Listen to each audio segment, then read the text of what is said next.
Matthew ଲିଖିତ ସୁସମାଚାର ଅଧ୍ୟାୟ 5 ଲୋକସମୂହ ଦେଖି ସେ ପର୍ବତ ଆରୋହଣ କଲେ।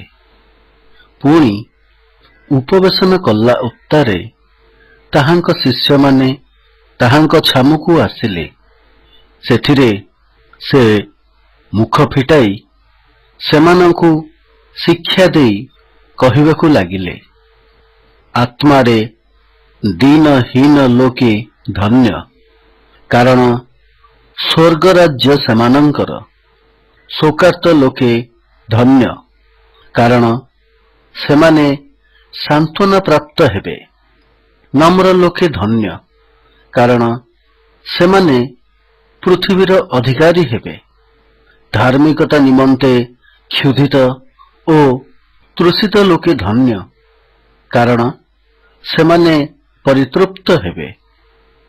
ଦୟାଳୁ ଲୋକେ ଧନ୍ୟ, କାରଣ ସେମାନେ ଦୟାପ୍ରାପ୍ତ ହେବେ। ଶୁଦ୍ଧ ଚିତ୍ତ ଲୋକେ ଧନ୍ୟ, କାରଣ ସେମାନେ ଈଶ୍ୱରଙ୍କ ଦର୍ଶନ ପାଇବେ। ଶାନ୍ତିକାରକ ଲୋକେ ଧନ୍ୟ, କାରଣ ସେମାନେ ଈଶ୍ୱରଙ୍କ ସନ୍ତାନ ବୋଲି ଖ୍ୟାତ ହେବେ। ଧାର୍ମିକତା ନିମନ୍ତେ ତାଡ଼ନା ପ୍ରାପ୍ତ ଲୋକେ ଧନ୍ୟ, କାରଣ ସ୍ୱର୍ଗ ରାଜ୍ୟ ସେମାନଙ୍କର। ଲୋକେ ଯେବେ ତୁମ୍ଭମାନଙ୍କୁ ମୋ ସକାଶେ ନିନ୍ଦା ଓ ତାଡ଼ନା କରନ୍ତି, ପୁଣି ମିଥ୍ୟାରେ ତୁମ୍ଭମାନଙ୍କ ବିରୁଦ୍ଧରେ ସମସ୍ତ ପ୍ରକାର ମନ୍ଦ କଥା କହନ୍ତି, ତେବେ ତୁମ୍ଭେମାନେ ଧନ୍ୟ। ଆନନ୍ଦ କର, ଉଲ୍ଲସିତ ହୁଅ, କାରଣ ସ୍ୱର୍ଗରେ ତୁମ୍ଭମାନଙ୍କର ପୁରସ୍କାର ପ୍ରଚୁର। ସେହିପରି ତ ସେମାନେ ତୁମ୍ଭମାନଙ୍କ ପୂର୍ବବର୍ତ୍ତୀ ଭାବବାଦୀମାନଙ୍କୁ ତାଡ଼ନା କରିଥିଲେ। ତୁମ୍ଭେମାନେ ପୃଥିବୀର ଲବଣ, କିନ୍ତୁ ଲବଣ ଯଦି ସ୍ୱାଦବିହୀନ ହୁଏ, ତେବେ ତାହା କାହିଁରେ ଲବଣତ୍ୱଯୁକ୍ତ ହେବ?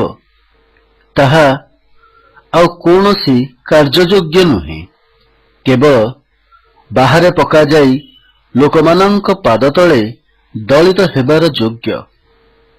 ତୁମ୍ଭେମାନେ ଜଗତର ଜ୍ୟୋତି। ପର୍ବତ ଉପରେ ସ୍ଥାପିତ ନଗର ଗୁପ୍ତ ହୋଇ ରହି ନପାରେ, କିବା ଲୋକମାନେ ଦୀପ ଜାଳି ମାଣ ତଳେ ରଖନ୍ତି ନାହିଁ, ମାତ୍ର ଦୀପରୁଖା ଉପରେ ରଖନ୍ତି। ସେଥିରେ ତାହା ଗୃହରେ ଥିବା ସମସ୍ତ ଲୋକଙ୍କୁ ଆଲୋକ ଦିଏ। ସେହି ପ୍ରକାରେ ତୁମ୍ଭମାନଙ୍କର ଆଲୋକ ଲୋକଙ୍କ ସାକ୍ଷାତରେ ପ୍ରକାଶ ପାଉ, ଯେପରି ସେମାନେ ତୁମ୍ଭମାନଙ୍କ ସତ୍କର୍ମ ଦେଖି ତୁମ୍ଭମାନଙ୍କ ସ୍ୱର୍ଗସ୍ଥ ପିତାଙ୍କର ମହିମା କୀର୍ତ୍ତନ କରିବେ। ମୁଁ ଯେ ବ୍ୟବସ୍ଥା କି ଭାବବାଦୀମାନଙ୍କ ଧର୍ମଶାସ୍ତ୍ର ଲୋପ କରିବାକୁ ଆସିଅଛି, ଏପରି ଭାବ ନାହିଁ। ଲୋପ କରିବାକୁ ଆସିନାହିଁ, ବରଂ ସଫଳ କରିବାକୁ ଆସିଅଛି।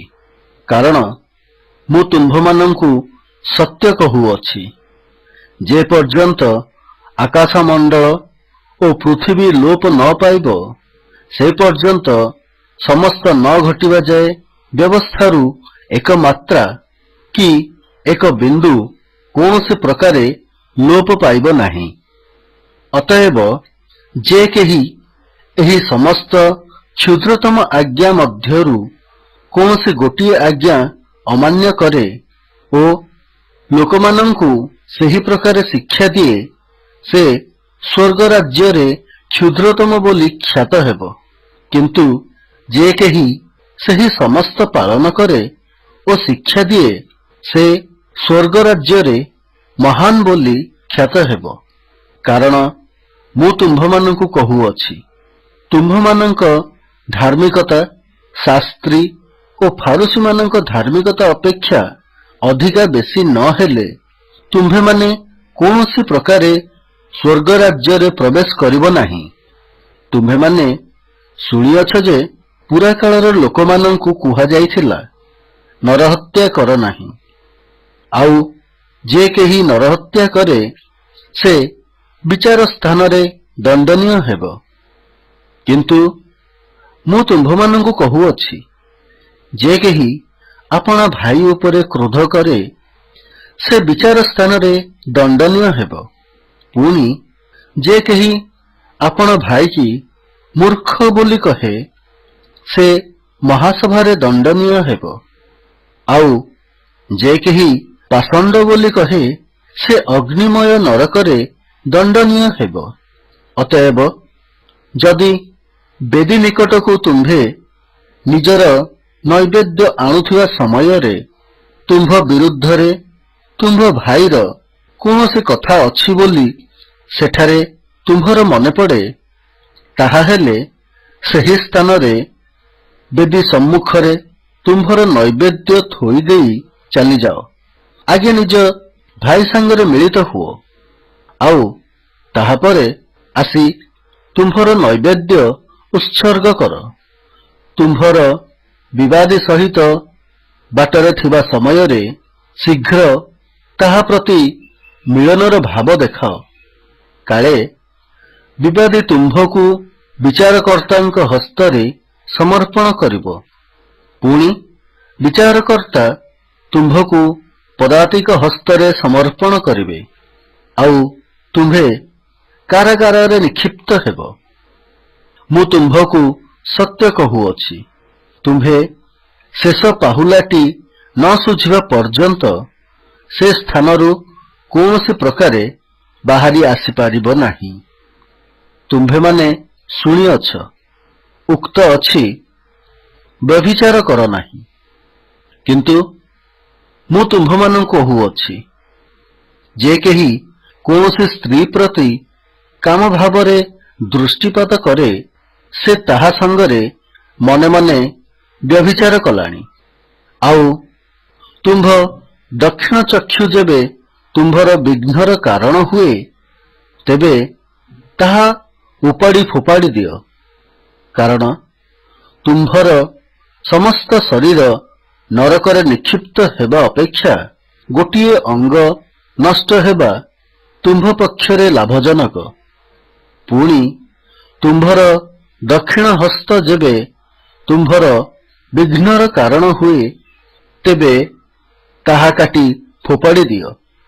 କାରଣ ତୁମ୍ଭର ସମସ୍ତ ଶରୀର ନରକରେ ପଡ଼ିବା ଅପେକ୍ଷା ଗୋଟିଏ ଅଙ୍ଗ ନଷ୍ଟ ହେବା ତୁମ୍ଭ ପକ୍ଷରେ ଲାଭଜନକ।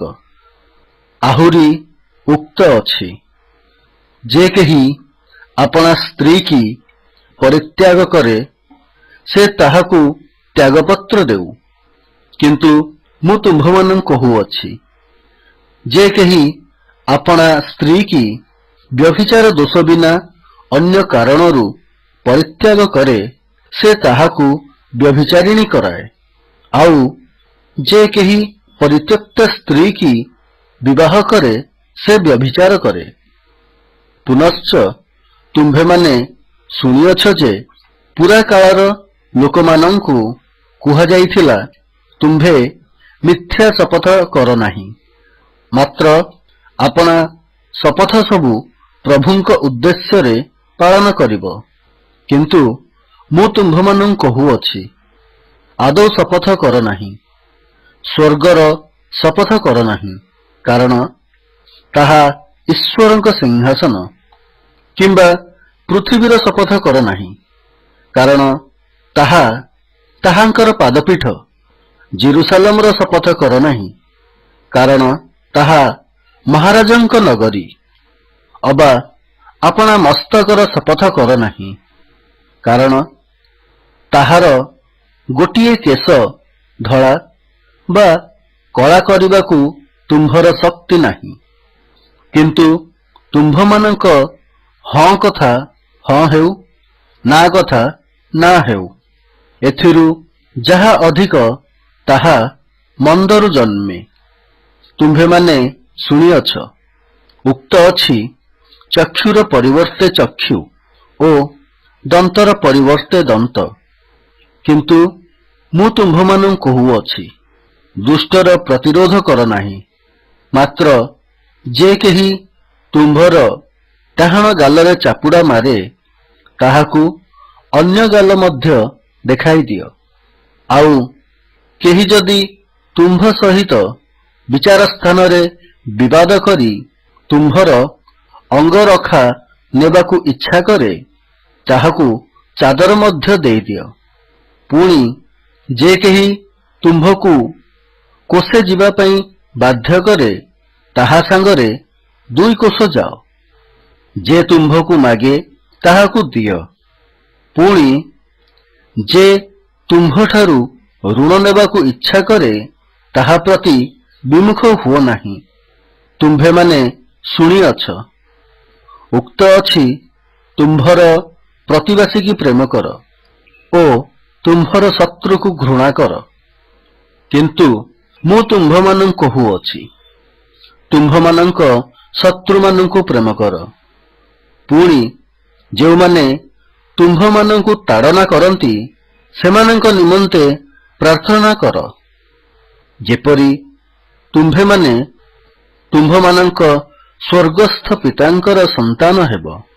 ସେ ତ ଦୁଷ୍ଟ ଓ ସନ୍ଥ ଉଭୟଙ୍କ ଉପରେ ଆପଣା ସୂର୍ଯ୍ୟ ଉଦୟ କରନ୍ତି, ପୁଣି ଧାର୍ମିକ ଓ ଅଧାର୍ମିକମାନଙ୍କ ଉପରେ ବୃଷ୍ଟି ବର୍ଷାନ୍ତି। ଆଉ ଯେଉଁମାନେ ତୁମ୍ଭମାନଙ୍କୁ ପ୍ରେମ କରନ୍ତି, ସେମାନଙ୍କୁ ପ୍ରେମ କଲେ ତୁମ୍ଭମାନଙ୍କର କି ପୁରସ୍କାର? କରଗ୍ରାହୀମାନେ ସୁଦ୍ଧା କଣ ତାହା କରନ୍ତି ନାହିଁ? ଆଉ ତୁମ୍ଭେମାନେ ଯଦି କେବଳ ନିଜ ନିଜ ଭାଇମାନଙ୍କୁ ନମସ୍କାର କର, ତେବେ ଅଧିକ କଣ କର? ବିଜାତୀୟମାନେ ସୁଦ୍ଧା କଣ ତାହା କରନ୍ତି ନାହିଁ? ଅତଏବ ତୁମ୍ଭମାନଙ୍କ ସ୍ୱର୍ଗସ୍ଥ ପିତା ଯେପରି ସିଦ୍ଧ, ତୁମ୍ଭେମାନେ ମଧ୍ୟ ସେହିପରି ସିଦ୍ଧ ହୁଅ।